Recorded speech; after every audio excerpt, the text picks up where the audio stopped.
Alors, de l'homme, je parlerai de l'enseignant, puisque je l'ai connu quand il était enseignant à l'École régionale des beaux-arts de Valence. Aujourd'hui, cette école s'appelle École supérieure d'art et de design. À l'époque, d'ailleurs, il n'y avait que l'option art. L'option design graphique a été créée après. J'ai été élu à l'époque avec Rodolphe Pès et dans le mandat de 89 à 95, j'ai travaillé à réunir l'école qui était éclatée en 5 lieux à Valence, là où elle se trouve actuellement, sur le quartier de Font-Barlette, dans un très beau bâtiment avec une grande tente. Jacques était donc prof.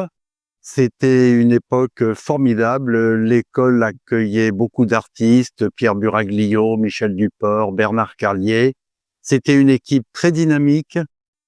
On a eu vraiment des beaux artistes diplômés de cette école qui sont encore présents dans l'espace public à Valence.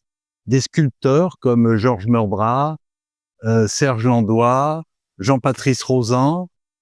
Jacques était aussi un éditeur parce que le département art à Valence avait cette spécialité d'être dédié beaucoup au travail de l'édition. Et Jacques Clerc était un merveilleux ami des poètes, des écrivains, et il travaillait à réunir leurs paroles et leurs pensées, à la fois dans des livres, les éditions de la Cétéré, et sur des sculptures comme celle qui m'entoure actuellement. On va garder ces grandes stèles qui réunissent à la fois un propos de sculpture et le désir de graver toujours les mots des poètes, qui sont les mots qui relient les hommes et qui disent au-delà de toute parole ce que nous sommes, ce que nous ressentons. Ces stèles, vraiment, c'est ce qui caractérise cet homme, ce sculpteur, cet ami des mots, cet ami...